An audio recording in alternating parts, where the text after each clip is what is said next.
আসসালামু আলাইকুম। আমি ঢাকা মিরপুর থেকে এসেছি, নৌবাহিনী কলেজের একজন ছাত্র। আমার নাম মোহাম্মদ ফাওয়াজ। আমি একটি প্রশ্নের সর্বপ্রথম একটি উত্তর দিতে চাই, সেটা হচ্ছে জামাতে ইসলাম কেন চাঁদাবাজি করে না, কেন কোনো লুটতরাজের সাথে জামাত ইসলাম নেই।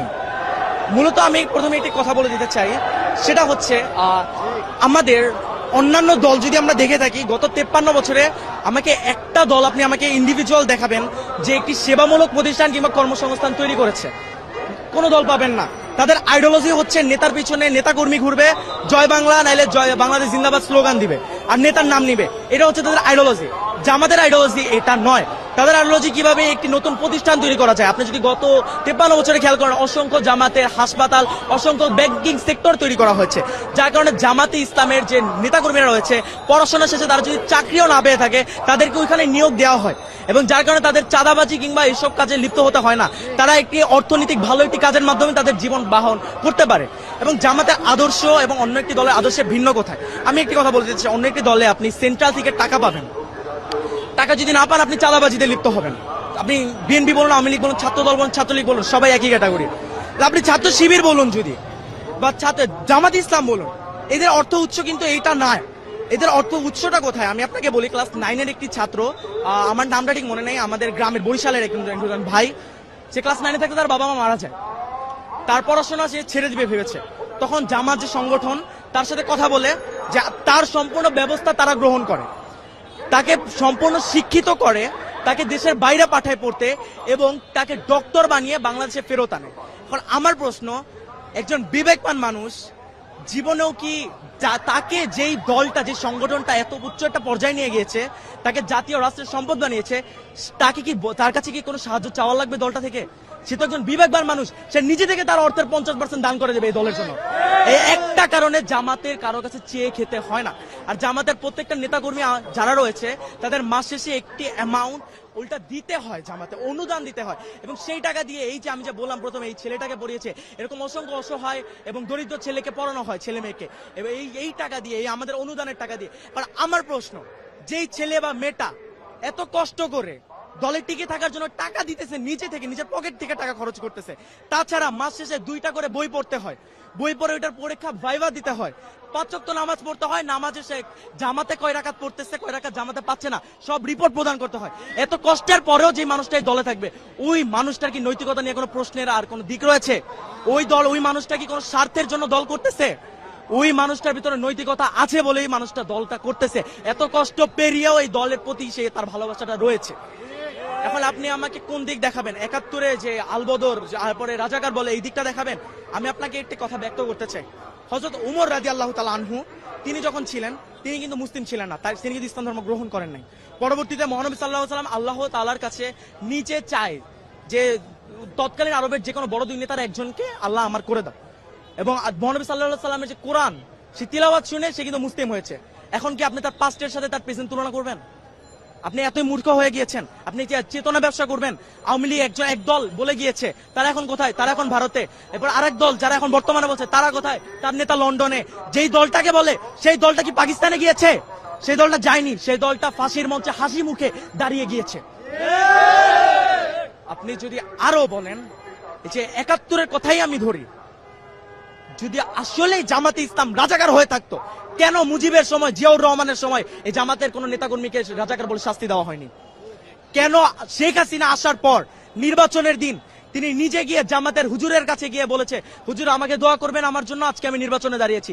সে নিজে গিয়ে হুজুরের কাছে দিয়ে দোয়া নিয়ে আসছে। কেন নিয়ে আসছে? এবং 96-তে সে যখন জিতে যায়, জিতার পরে সে ওই ডিরেক্ট জামাতকে রাজাকার বলে ফেলে। কেন বলে? কারণ জামাত যে ইসলাম, জামাতে ইসলাম তাদের যে মত, সে মতের সাথে একতা প্রকাশ করেনি।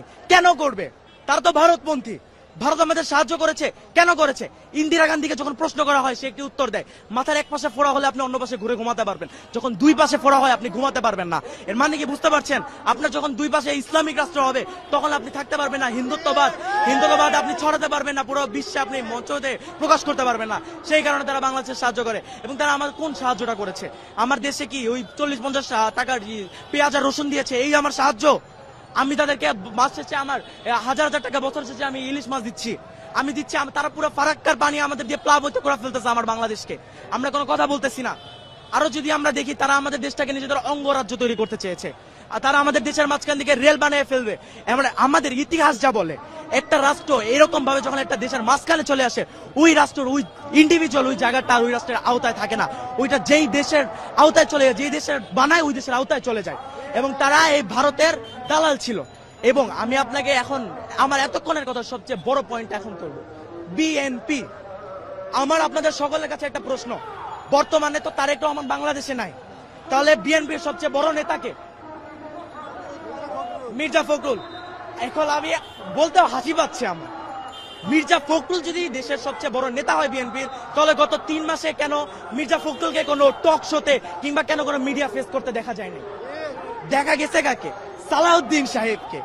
এখন আপনারা যারা পলিটিক্সের ভিতরে আছেন বা থাকেন, তারা জানেন গত 10 বছর সালাউদ্দিন সাহেবকে ভারতে বিলাসবহুল ভাবে 3 স্টার প্লাস রিসর্টে রাখা হয়েছে, তাকে সম্পূর্ণ সুযোগ সুবিধা দেওয়া হয়েছে, তাকে সেটিং করা হয়েছে ভারতীয় দালাল প্রথায়। তাই সে হচ্ছে, আমি নিজের মুখে বলবো, আমি জানি না আমি এটা বলার পর আমি বাঁচবো কিনা, আমি আমি আমি আল্লাহর আইনে আল্লাহর জমিনে দাঁড়ায় বলবো, বিএনপি হচ্ছে ভারতের দালাল, ভারতের দালাল, ভারতের দালাল। এবং যারা বিএনপির ভারতে আর কি সাপোর্ট করে না, যারা রয়েছে, যারা বিএনপির ভারতে সাপোর্ট করে না, যেমন ইলিয়াস আলী, বাবর, তারা এখন কোথায়? আমার প্রশ্ন, তাদের কি বিএনপি কি সামনে আনছে? কেন আনছে না? কারণ বিএনপি তাদেরকে আনতে দিবে না, তারা ভারতপন্থী না, তারা ভারতের বিরোধী। এবং ভারত আর বিএনপি এটা চায় না, তারা এখন এক হয়ে গিয়েছে, 2 সাপের 1 বিষ, আওয়ামী লীগ আর ধানের শীষ।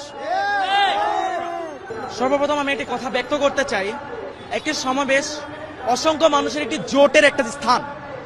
এখন আমরা যখন একসাথে এতগুলো মানুষ একসাথে জড়ো হই, কারো না কারোর সাথে গায়ে টাচ, যে জিনিসটা ফিজিক্যালি, এই জিনিসটা হবেই। আমার ইসলাম কি বলে একটি নারীর শরীর স্পর্শ করতে? আমার ইসলাম কিন্তু বলে না। কিন্তু আপনি যদি ইরানের ব্যাপারটি দেখেন, ইরান একটি ইসলামিক রাষ্ট্র, ইসলামিক শাসন প্রতিষ্ঠা হয়েছে তাদের দেশে। তাদের দেশে কি নারীরা উন্নত না? তাদের দেশে নারীরা চাকরি বাকরি করছে না? তাদের দেশ এতটাই উন্নত, তারা এতটাই শক্তি সম্পন্ন, তাদের ভিতরে ইসলামিক যে এতটা জ্ঞান ধারণা রয়েছে, তাদের আল্লাহর প্রতি ভয়ভীতি রয়েছে, তারা ডিরেক্টলি ইউএসএ এন্ড ইসরায়েলকে চ্যালেঞ্জ করতে পারে। বাংলাদেশকে বলেন, বাংলাদেশ তো ভারতের বিরুদ্ধে দাঁড়াতে পারবে না। কখন পারবে? যখন জামাতে ইসলাম এই দেশের জাতীয় সরকার গঠন করবে, তখনই যে একমাত্র পারবে। কারণ জামাতের যে প্রত্যেকটা নেতাকর্মী বলেন, এদের আসলে ভয় নেই, এরা ফাঁসির মঞ্চে হাসি মুখে দাঁড়াতে পারে, এরা খালি আল্লাহ ছাড়া কাউকে ভয় পায় না। আপনি যদি ইতিহাস দেখেন, এটা ইতিহাস আমাদেরকে বলে। এবং আপনি নারীর কথা ব্যক্ত করছেন, নারী আগিয়ে যাচ্ছে অবশ্যই, কিন্তু ধ্বংসের দিকে। বর্তমানে যেটা যুগে হচ্ছে, আপনি জায়গায় জায়গায় দেখবেন অশ্লীলতা ছড়িয়ে যাচ্ছে।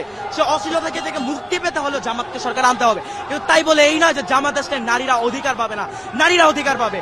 আপনি যদি হিন্দু হয়ে থাকেন, আপনি আপনার ধর্ম পালন করতে পারবেন, অসুবিধা নেই। জামাত আসলে প্রফিটটা কোথায়? যারা ইসলামে বিশ্বাস করে, যারা পর্দা করে, তারা একটু সুবিধাটা বেশি পাবে, তারা সুন্দরভাবে পর্দা করতে পারবে, তাদের দিকে আড়াল চোখে কেউ তাকাতে পারবে না। এটা হচ্ছে জামাতের আশার আইডিওলজি, এবং তারা এটাই বিশ্বাস করে। কিন্তু কোন নারী যে কর্মসংস্থানে যেতে পারবে না, এমন কোন কথা জামাত ব্যক্ত করে না। আপনি যদি আমাকে দেখাতে পারেন জামাতের একটি খুঁত যদি আপনি আমাকে দেখাতে পারেন, আমি নিজে বলছি আমি ওই দিন থেকে জামাতের সাপোর্ট করা বন্ধ করে দিব ইনশাআল্লাহ।